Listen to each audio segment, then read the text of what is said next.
and its application, although it covers a large number of sectors or industries. Apart from that, if you ask titanium, so it has a nickname also. It is popularly known as space age metal. So if you see application wise, it is the third most metal that is being used in this space industries.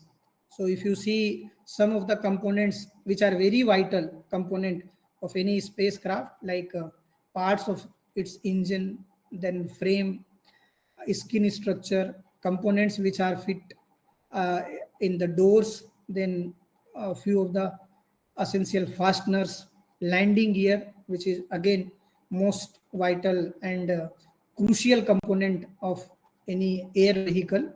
Okay, so recently we have been seeing or observing that some air vehicles are like crashing. So of course material also plays a very important role in achieving the desired quality from any product, such as complete spacecraft to some of the components. So therefore our intention was to take such a material which can cover aerospace industry. So therefore we have selected titanium as the work material. And if you ask me, like frankly speaking, titanium, like in the market, commercial market, around 38 grades are available, commercially available only for titanium. So from grade number 1 to grade number 4, these are termed as commercially pure titanium basically. And grade 5 onwards, it is termed as alloys, titanium alloys. So out of these 38, three grades are very popular. Okay, so one is grade 2, CPTI grade 2, which we had selected for this particular study. And after that, you might heard or seen this grade in many of the reference paper. You might have referred grade 5, TI6AL4V. And apart from that, there is one more grade, that is grade number 23. So these two grades, grade 5 and grade 23, are more popular in healthcare sectors. They have more applications in medical industry in comparison to aerospace. Of course, they do have some contribution, but their major contribution is the health sector. However, grade 2 is to larger extent addressing aerospace industry, and therefore this material was chosen basically. Sorry. And therefore, if I say that there are very rarely available materials for aerospace application which are having a close association with the aerospace industry, so titanium is such material. Okay, and as far as its availability is concerned, so it is one of the fourth most abundant metal in earth crust. So now there is a like a contradiction here.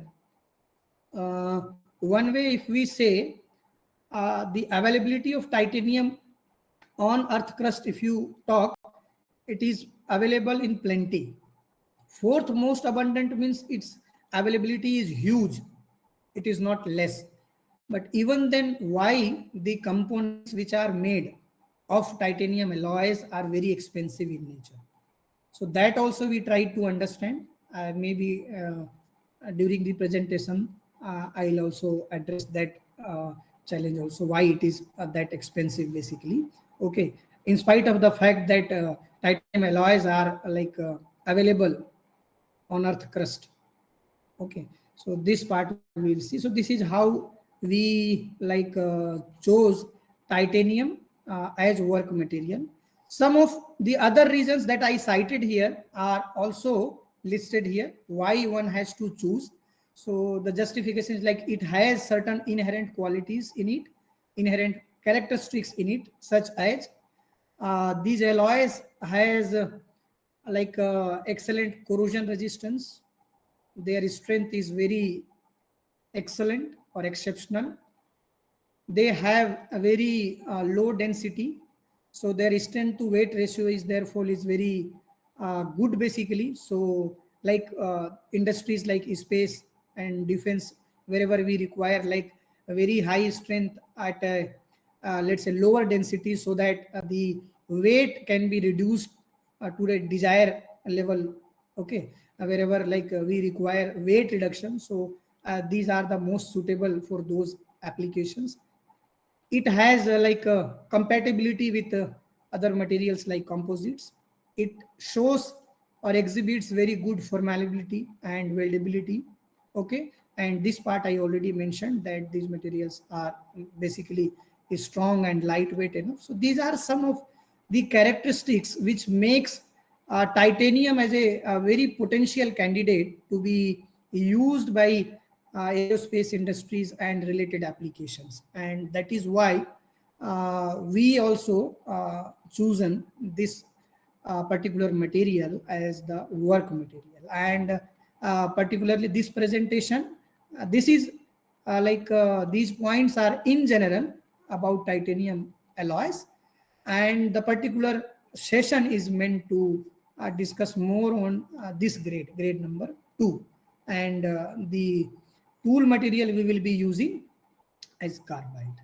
Okay, so I'll be explaining how it is going. So this slide shows its composition, basically titanium grade 2. So you see, as I mentioned, it is one of the pure titanium which has like more than or almost 99% of titanium, and rest are some add-ons. Okay, some impurities, very little additions are there of other components, whereas titanium itself is uh, close to 99%. Okay, these are some of the industries, as I said, wherever we require the characteristics as I highlighted in my previous slide. So one of the foremost or most useful industry is aerospace, but it is not limited to only here. Oil and gas, then chemical industries, also to some extent they use. So these are the industries which seek help from this material. Okay, and as far as the application is concerned, these are some of the classical applications of titanium, basically. So it is being used to manufacture heat exchangers, pressure vessels, equipment to be used in marine industry, and equipments or instruments to be used for like say surgical tools and devices kind of thing for medical industries. And our focus for that particular study that I am going to discuss here is aerospace. Okay, and these are some of the form that is available for titanium in the market. Okay, next, before we start using a material, we must understand what are the challenges one can face whenever you have selected. So, let's say initially you have chosen a material which is titanium, and then you also selected a tool material like carbide. But before knowing the challenges that one can face if you are proceeding forward, you may lead to some consequences.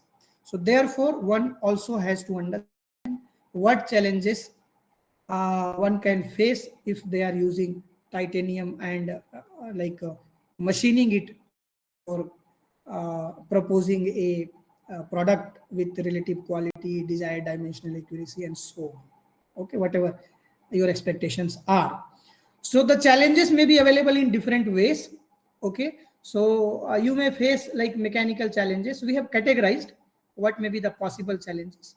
Challenges with respect to mechanical aspects, thermal aspects, and chemical aspects. Okay, this is very much pertaining to the titanium itself. So as far as the mechanical challenges are concerned, like say titanium possesses high strength even at higher temperature. So whenever you will try to convert titanium into a product, definitely you will use some process. For example, let's say for instance you are using machining operation. So that operation will cause the temperature to be elevated. And one of the major problem with titanium alloys are they possess their strength high itself even at the higher temperature. So that is one of the major challenge mechanically. Then second challenge is it exhibits work hardening. Okay.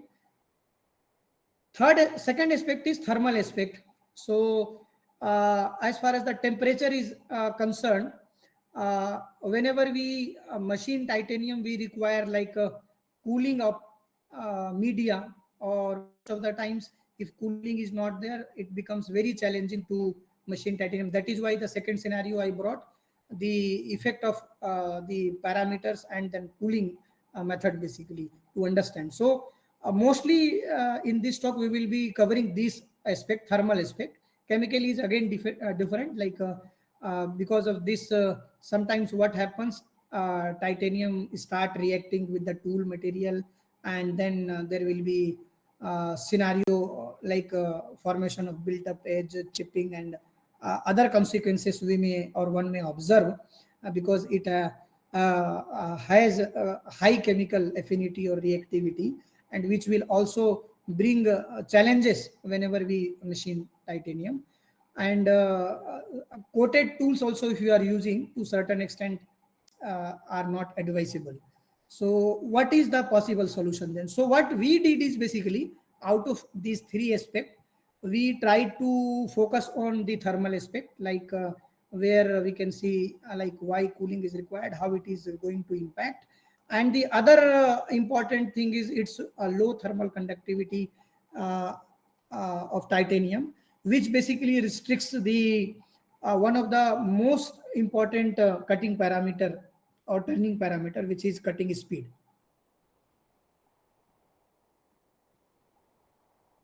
Okay.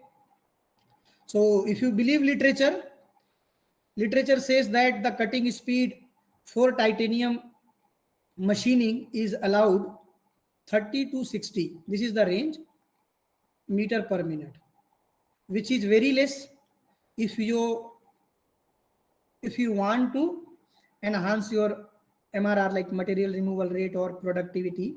So if your cutting speed is very low, you are unable to convert the part into product to a desired level of speed. And this cutting speed is limited because of this particular factor. It has very low thermal conductivity, and this only we will discuss in scenario number 1, and in scenario number 2 we will try to understand this. So this particular aspect we will be discussing and trying to understand, because it is a huge topic to understand and discuss. But since this session is meant for 90 minutes, so what we will do, by now almost half an hour is gone to understand this thing. So these two cases in half an hour time we'll discuss. So as I mentioned, it has low thermal conductivity. What does this mean? Whenever you are machining, whatever heat you are generating during machining titanium, all heat, because it has very low thermal conductivity, it is getting accumulated, and the dissipation of heat is not happening the way you are expecting basically. So in the cutting zone where tool and work is interacting with each other, the heat is accumulating. Okay, because the thermal conductivity is very low. And what it is resulting? It is increasing the expected responses, which should not happen basically. So what it is resulting? It is resulting in rapid tool wear. Whatever tool you are using, it is like getting wear and tear very rapidly. So it is getting failed to perform. You are also experiencing formation of built up edge, and which is also leading like sort of dimensional inaccuracies, okay, because of the thermal expansion. So this one factor, which is one of the inherent characteristic of titanium, is causing a catastrophic damage to the entire process. And because of this only, these reasons only, these cutting speeds for titanium machines are very much limited, or are very low, I can say. So irrespective of the fact that what material, what tool material you are using, it is not allowing you to machine it at a higher speed, cutting speed. So this is one of the major challenge that we have observed. And as far as the cutting tool material is available in the market for titanium machining, so Literature suggests four materials can be used extensively basically. Out of the four, the first one is carbide inserts, which is most widely used because if you ask me before selecting an appropriate tool for a selected work material, what should I see in any work material? What characteristic of the tool material I should look for? So I would suggest these four. You just see that the tool material you are selecting having sufficient hardness and wear resistance. When I say sufficient hardness, I'm saying you compare the hardness of the tool with the hardness of the work material. So if it is like significantly high, at least two times or even higher, three times I say, and if your tool is like capable enough in managing the heat, as I mentioned in previous slide, that heat management was the major challenge because of the low thermal conductivity and all sort of heat that was generating during machining operation was getting accumulated, and then it was resulting in unexpected failure of tool and built up edge formation and dimensional inaccuracies, and which is limiting you to machine the titanium at a higher cutting speed. Okay, and you should always see for consistency and longevity of the tool material selected, and of course it should have a greater efficiency. So if you ask me, there are four options as per literature: carbide, ceramic, cubic boron nitride, and polycrystalline diamond. Okay. So as far as the ceramic CBN, of course, they all have their own pros and cons. But as far as the, let's say, cost is concerned, because one of the major challenge earlier also I mentioned, why the components which are made of titanium are very expensive. For example, if you go, let's say, uh, health sector for any implant, they use stainless steel also, they use titanium alloy also. So for one implant where stainless steel is, let's say, charging 5,000, same implant if it is made of titanium alloy, they will charge 35,000. So there is huge difference, and then difference is coming because of these restrictions. So one is its inherent property, like converting him at higher speed is not becoming possible. And if I use like tool material like ceramic, CBN, and PCD, so these materials are having very good qualities, which is already listed here. But at the same time, this quality is coming with high price. So I need to pay very huge. For example, if you go to market and try to buy, all of you might have used these tools. If not, let me just tell you, you check with some of the manufacturer who is manufacturing these tools. One of the globally recognized company or manufacturer is Metal. Other companies are also manufacturing. So this is one of the popular manufacturer who manufactures tool materials basically made up of carbide, ceramic, CBN, PCD. Of course, other materials are also there, Corley, and we have Vidia and so on. So let's say you are going to market and buying one carbide insert. So carbide insert will cost you approximately 200 to 300 for one insert rupees. These many bucks you have to pay. Whereas ceramic almost double. CBN, if you go, it will be in thousands. PCD again very expensive. So if you pay very high amount here, you are again unable to control the cost. So our attempt was, why not we should use carbide, which is relatively at lower price, available at lower price, and of course it is not performing as a PCD can perform, or as a CBN tool can perform, or as a ceramic tool can perform. But why not we can make an attempt to improvise the performance of carbide inserts by doing some modifications in it. So that was our attempt, and with this intention we started exploring the possibilities. And now let us, if this was the overall background study that we did, and then we identified, yes, this can be attempted, this type of investigation can be attempted, and then we have attempted two different ways. One of the way that we attempted is we performed a cryogenic treatment. We purchased a carbide insert which was available in the market, commercially available carbide inserts, and then we performed cryogenic treatment, because we see and we have compared a carbide tool with these tools as far as their qualities are concerned, like say hardness or maybe wear resistance and so on. I will show you. And we compared from the literature, and then what we found is, let us make an attempt and then do it in a different way. So we have done a performance analysis of cryogenic treated tool while machining CPTI grade 2 and turning operation. Okay. So for this study, first and foremost, what we did is we have designed our experiment, okay, for turning operation. So this was the experimental layout that was adopted there. I will not go into that design of experiment. I'll just say that yes, this is what the experiment we had planned, just to see whatever I said in the previous slide. So one experiment we had planned by selecting turning parameters like speed, feed, and depth of cut. Okay, we have selected few. I will show you in the later stage, and then we perform. And whatever inserts we took from the market, what we did is we performed a cryogenic treatment. Okay, so for that we followed this cycle, cryogenic cycle. So any cryogenic cycle consists of three phases. First phase is termed as ramp down, second is called as soaking, and the third one is termed as ramp up. What we do in ramp down basically, so any sample, so for our experiment, the sample was cutting insert.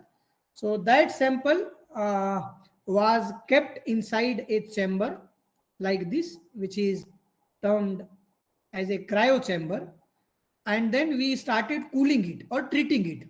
Okay, so we started its treatment. So in cryogenic treatment, it has three phases: ramp down, soaking, and ramp up. Ramp down means you sorry, you keep your samples at room temperature, and from room temperature at a controlled rate you start reducing the temperature. So this was the uh, factors or variables that we had selected. So we started at room temperature 25 degree, and then we reduced the temperature up to minus 180 degree. You can see this graph, minus 180 degree. So in cryogenic treatment also, just to give you brief, this treatment can be performed in two ways. One is termed as shallow cryogenic treatment, the other one is termed as deep cryogenic treatment. So from room temperature, if the temperature is reduced up to minus 80 degree, some literature differs here. Some say minus 75 and 85, but in general, the accepted values are minus 80 degree. Then it will call as a shallow cryogenic treatment. And beyond minus 80, up to minus 196, this is termed as a deep cryogenic treatment. So the designed temperature up to which we can reach using this cryo chamber was minus 196. But considering some factor of safety, if we are reaching to its threshold value, we like thought we may face some problem. So what we decided is we will reduce the temperature up to only minus 180, and the reduction in the temperature was controlled by us. So we took 1 degree per Celsius, 1 degree Celsius per minute. Achha, these are the parameters that can be decided by you. Okay. So why shallow cannot be taken and why only deep? So this requires another set of literature survey. Specifically for this particular combination, we have explored multiple authors or multiple research works which has been done in the past, and then we found for improvising the performance of carbide insert whenever we are machining titanium and its alloys, if we do shallow treatment, that performance is not improvising substantially or significantly. And keeping that literature into mind, we did not go directly for shallow, we directly jumped into deep cryogenic treatment, and then we reduce the temperature up to minus 180. Then the second stage says soaking at the same temperature, which is minus 180 degree. You keep your sample for a certain predefined interval which may be ranging from 6 hours to 72 hours, even more. If you believe the literature, beyond 72 hours also I have seen people are doing. But beyond 24, as I mentioned again, beyond 24, the improvisation or like improvement in the performance was seen not that significant. So therefore, we restricted the soaking period to 24 hours. So this was also selected or decided based on the literature that we have surveyed. And then last one was like say a ramp up, means now the way you have decreased the temperature, now you can increase the temperature at the same rate and then bring the sample to the room temperature. So this took close to, let's say, 35 to 40 hours. You can just calculate the time, because from 25 to 180 degree if you have to come, and 1 degree in 1 minute, so total time you can just calculate. So this much time we have done the treatment. And the next step for us is what and how this treatment has impacted this tool basically. So we wanted to understand that, and for that we have done a series of characterization tests, and some of the tests I will explain you here. So the one test that we did is like we studied its like say micrographs or microstructures, I can say, using field emission scanning electron microscope.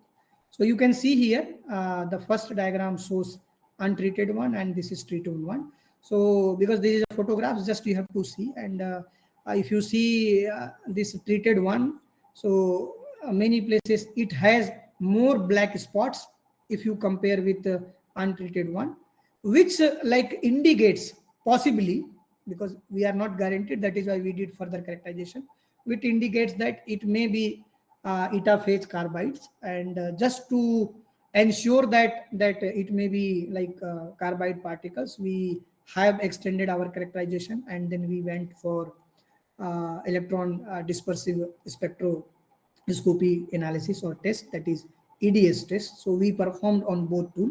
So whatever tool we have purchased from the market, that was untreated, and then the cryogenically treated tool that after this cycle whatever we have obtained.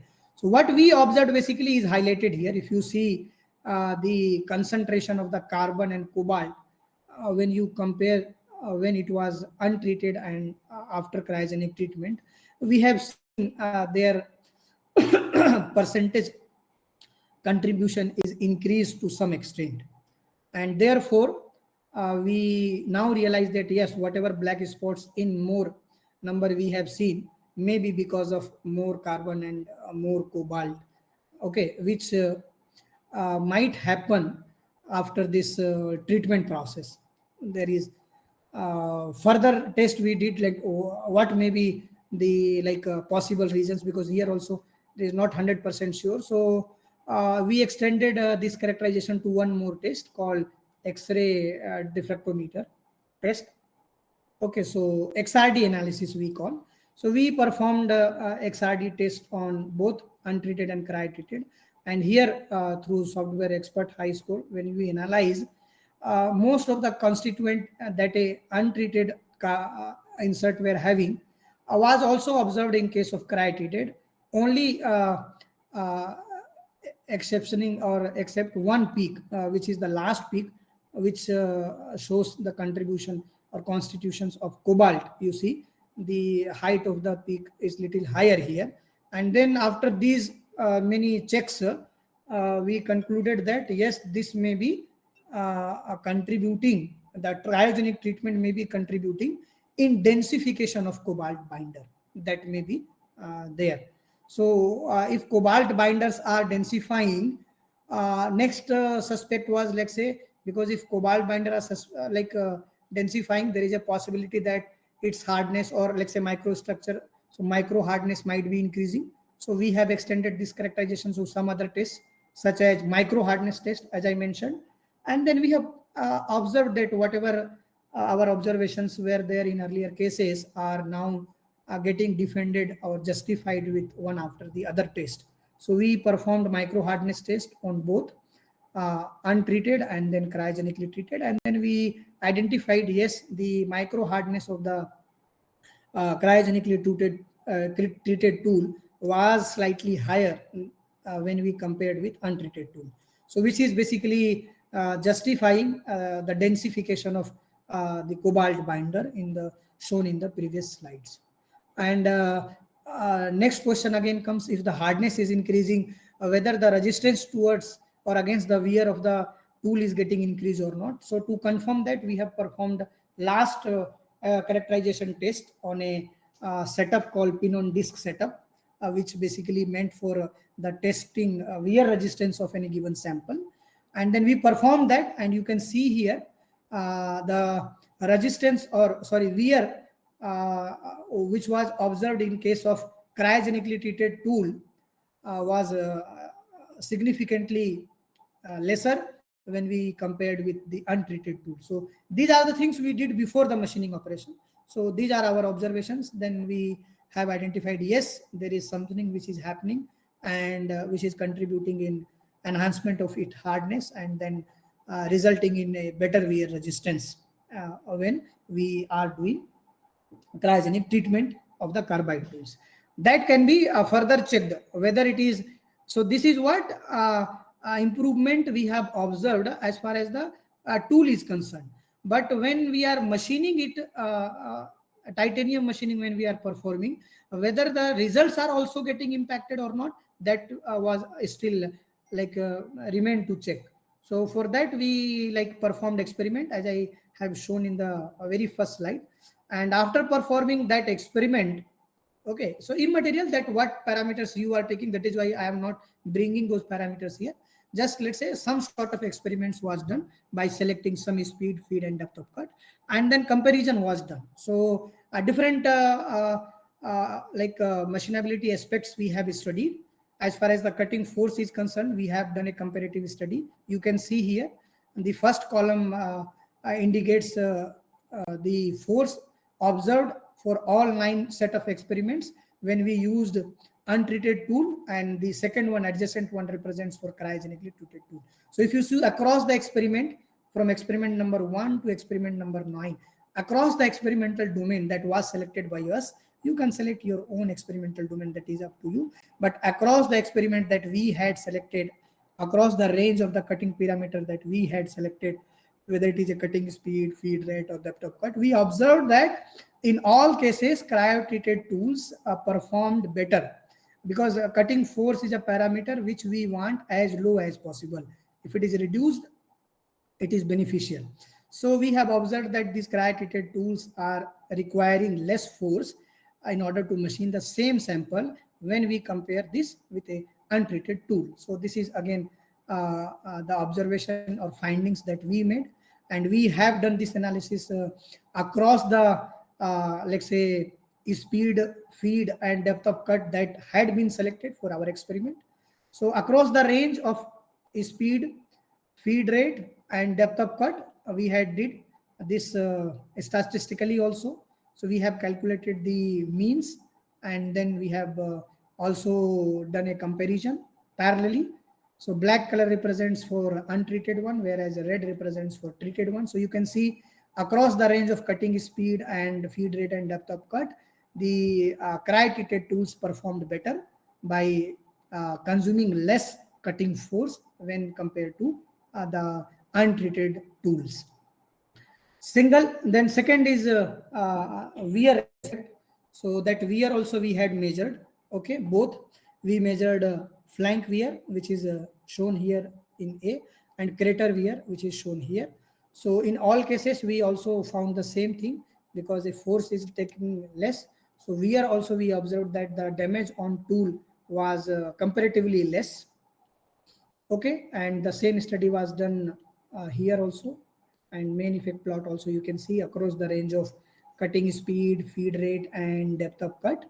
Cryo-treated tools performed better when compared to the untreated. So we have done some, let's say, analysis by capturing the wear land photographs also using some microscope. So we have taken microscopic images at some of the selected, let's say, runs, experimental trials, and then you can see the difference basically.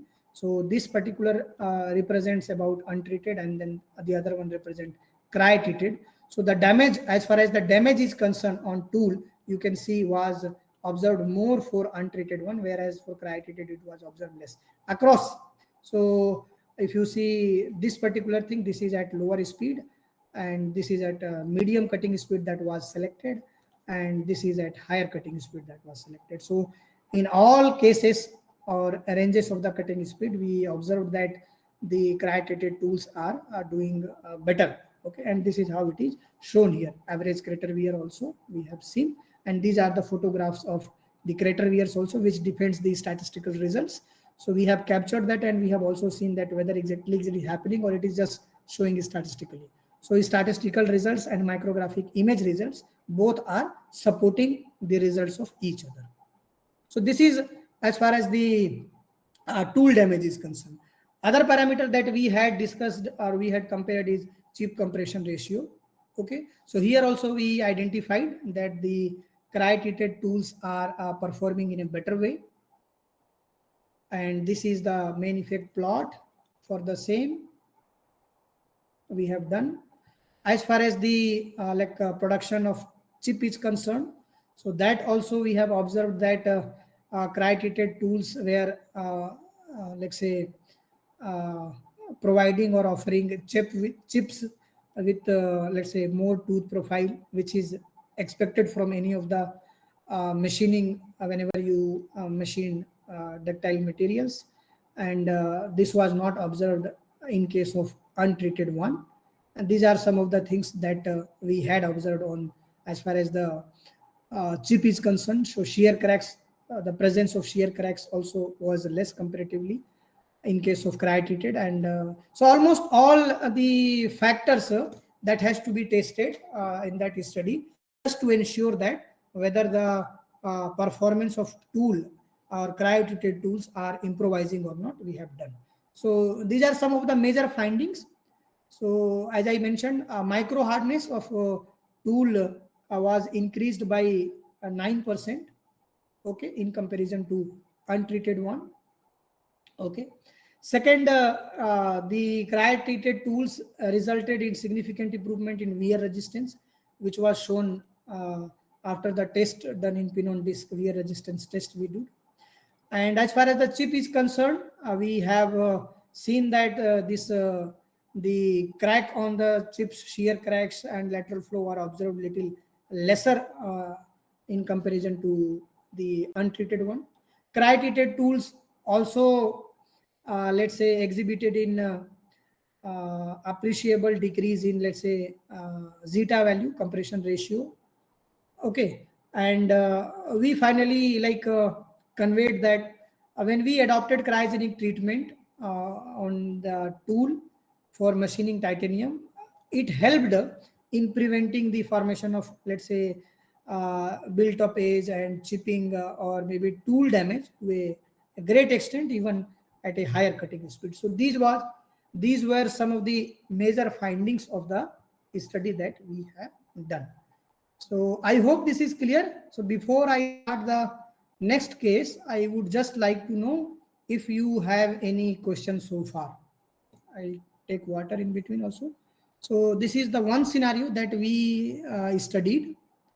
Any participant has any question or any query so far to ask? And please ask. Otherwise, we'll move to the scenario number 2. So I have another half an hour. So next half an hour, we'll finish that. Anyone from the participant? Sir, good evening. Yes, good evening. Myself K. Jagdishwar Rao. Yes, sir, Jagdishwar, sir. Please tell me. From Visakhapatnam. Sir, actually, we have some compression ratio. Sorry, chip thickness ratio. Okay. How to measure actually chip thickness, sir? Why? Because I got some curved nature. How to... Sir, what you can do is, in the market, clays are available. Clays, okay. Molding clays. Okay. So what you can do, this what we have done is exactly. Okay. So or mounting setup if you have, you can prepare a mounting. You just cut that chips into smaller pieces. Okay. Mount there. Okay. Take it to microscope. capture its image, and then measure the thickness. Okay. So this is how we have measured the chip thickness. Okay. Because the thickness is very less, vernier caliper will not give you appreciable results. So microscopic devices you can use. So we had a microscope. The way microscopic images you have seen, the tool images we have taken now. Yes, sir. Yes, sir. Same Yes. microscope we have used for calculation thickness of chick. Okay. So Okay. that way you can do, sir, because thickness is very less. So that approach will give you, let's say, correct results, I hope. Okay, sir. Sir, one Yes. more question. You have shown you some crater width. Correct. Sir, actually, we should consider the crater depth na, for. Yes. Depth must be considered, but whatever microscope we had used, Okay. that depth profile measurement provision was not there. Not there. So in our case, we have shown only width, because depth profile that microscope should have tilting provision, that Okay. Yes, sir. tilting stage. So that was like manual stage. If you have tilting stage and then you have supporting software to measure the depth profile, then Okay. only it is done. So it was restricted in the lab actually. Okay. In fact, I was willing to do that. Okay. But because of unavailability of resource, I did not do that. But of course, you are correct. So whenever we are reporting a crater wear, depth profile only has to be inspected, examined, and then reported. In absence of that, I have also seen in some of the papers where they have reported width also. Okay. So I said completely like removing the crater wear or neglecting the crater wear. I have represented whatever I could do. Okay. So, I am also working on the same area. yes, that is what, sir. This FDP is meant for such cases only, so that we can just transfer our knowledge. So definitely, like we'll grow together. I hope I answered your questions. Yes, sir. Yes, fine, sir. Thank you, sir. Thank you very much. Yes. Any other participant would like to ask anything? Whatever I discussed so far, because now I will change. So we will move to the second one.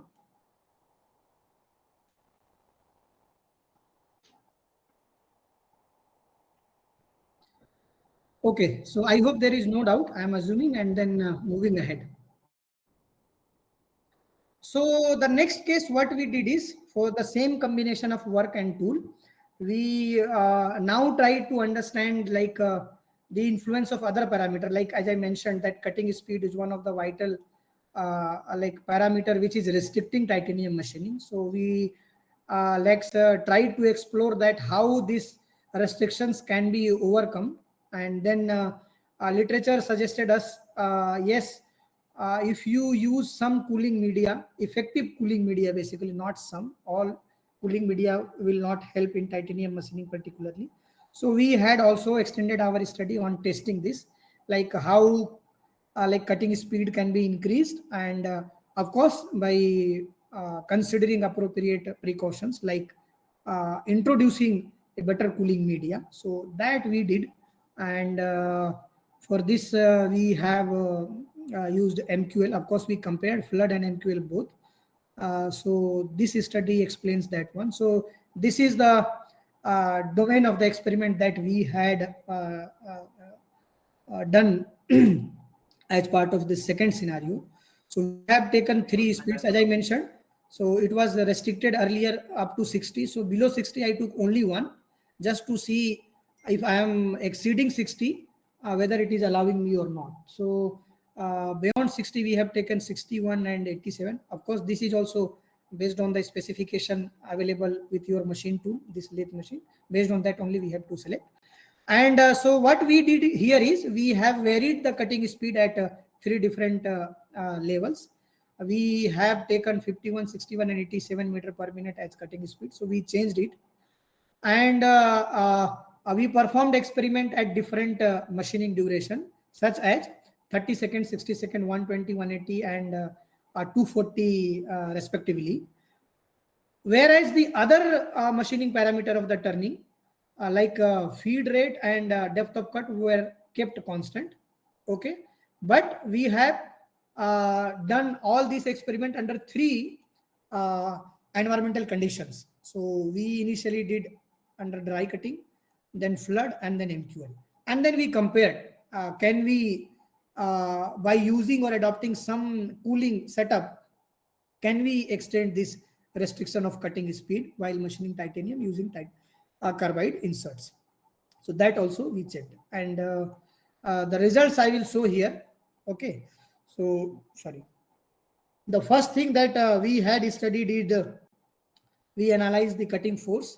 Okay, so you can see here uh, at different cutting speeds. If you see, so A represents the variation of cutting force at lower cutting speed, which is 51 meter per minute, and this B represents the variation of cutting speed at medium, cutting force at medium cutting speed, whereas graph C represents the variation of cutting force at higher cutting speed.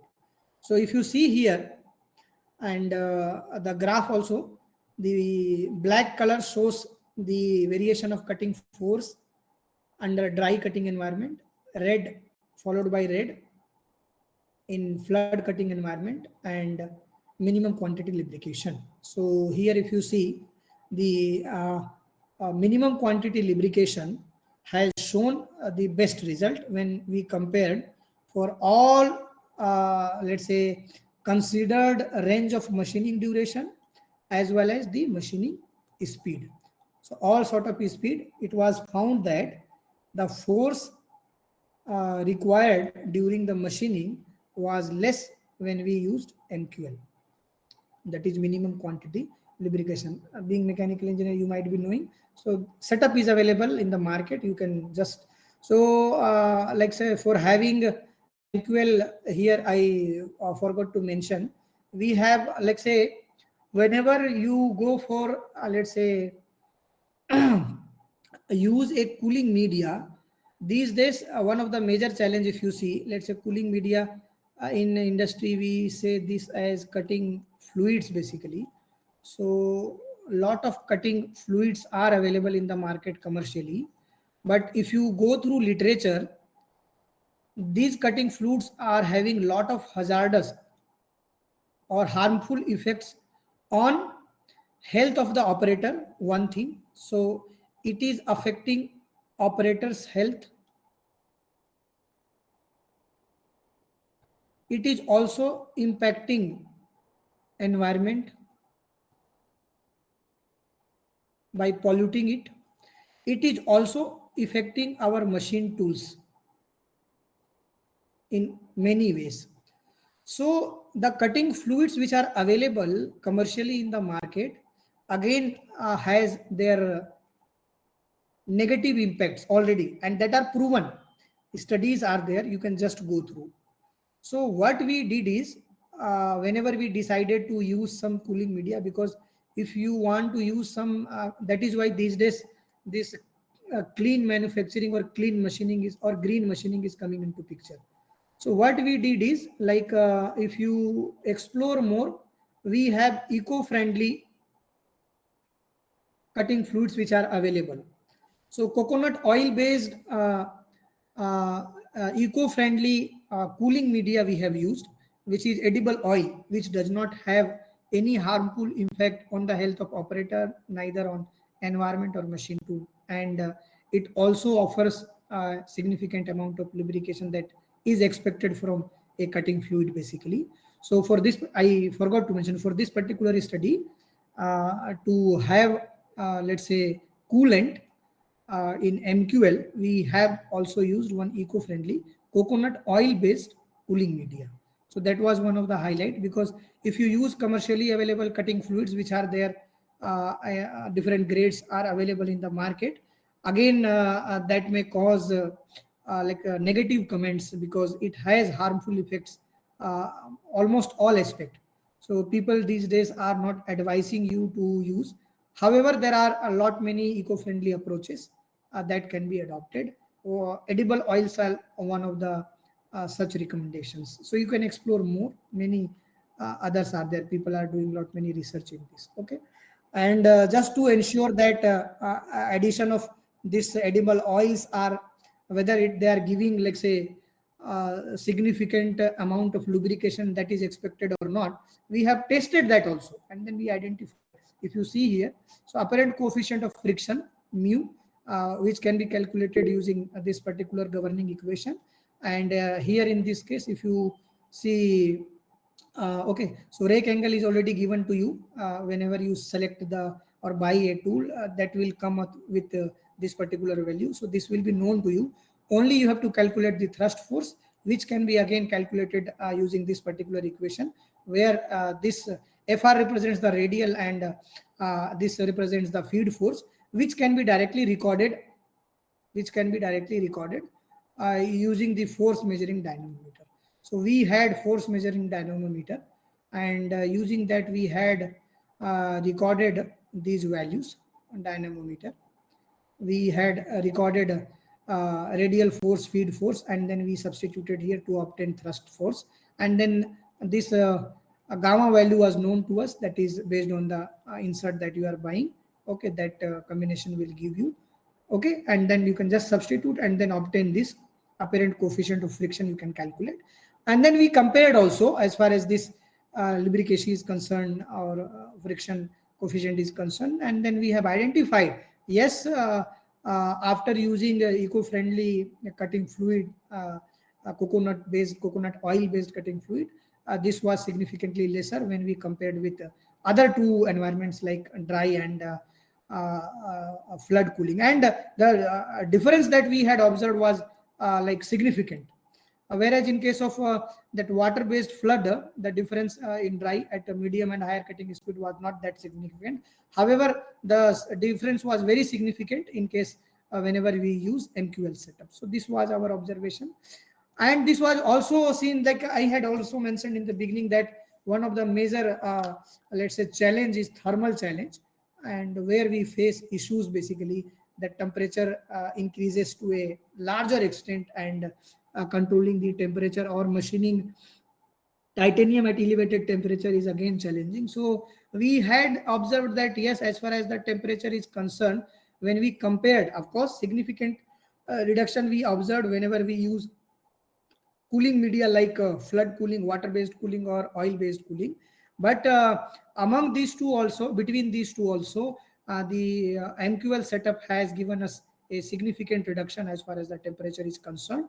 And then we like could manage the reduction in temperature significantly when we compared with the dry cutting environment. So this was also another major finding. And other machining parameters also we had tested, like we are on the flank face. Okay, so here also you can see the MQL setup, or the MQL media of cooling has given us reduction. At lower cutting speed, of course, we did not found major reduction up to at least 180 second. But beyond that, for a longer time, if we are machining it, some difference was observed. Whereas in other cases, if you see, the difference was like visible from initial stage, or let's say immediately after 30 second or 60 second of machining as well. So this is one of the another achievement that or another findings that we have observed whenever we used. So at because our object was to see that at higher speed whether this media is working or not. So beyond 60 degree, if you see, this is representing 67 and this representing 87. So in both the cases, the wear on the flank surfaces was observed lesser when we compared with other two cutting environment. And then surface finish also we had observed how surface roughness is getting affected. So in all cases, under all selected cutting speeds, the surface wear is smoother when we used the MQL setup. However, this smoothness was very significant at a higher cutting speed. So this was also one of the major finding that we have founded. Okay, and as far as the cheese is concerned, so different sort of observations we have measured, we have examined, and then we have observed. Like in dry cutting environment, there serrated chips were observed, whereas in flood we have seen some sort of side flow and serration that are happening. Whereas in case of the MQL setup, the amount of side flow and serration were little lesser. So these were some of the major findings that we had observed. And the micro hardness of the machined part. So this is not the tool after machining, how the hardness is varying across the machining region or machining surface, that was also observed. But here unfortunately we did not find major or significant trend, whether it is increasing or decreasing. More or less in all selected range of cutting speeds, we observed that the micro, so internal whatever micro level hardness is there of the sample work piece, irrespective of the uh, cutting environment that you use, uh, is not contributing significantly to either reduce or increase the micro hardness. The trend in all three cutting environment was observed more or less same. So this is also another finding that we had seen. So this is how now I will just conclude whatever we had observed. So as I said, the cooling approach, which is like two approaches we had tested. One is flood and the other one is minimum quantity lubrication. So these were intentionally capable in reducing machining room temperature, as I already mentioned. However, MQL mode operation resulted in lowest cutting temperature, whereas the same was recorded significantly higher under dry cutting environment. So as far as the cutting temperature is concerned, this was one of the finding. The second finding was a remarkable reduction in the cutting force. If you see, 46% and 16% was observed when we have turned the selected work material commercially pure titanium grade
so cannot can we do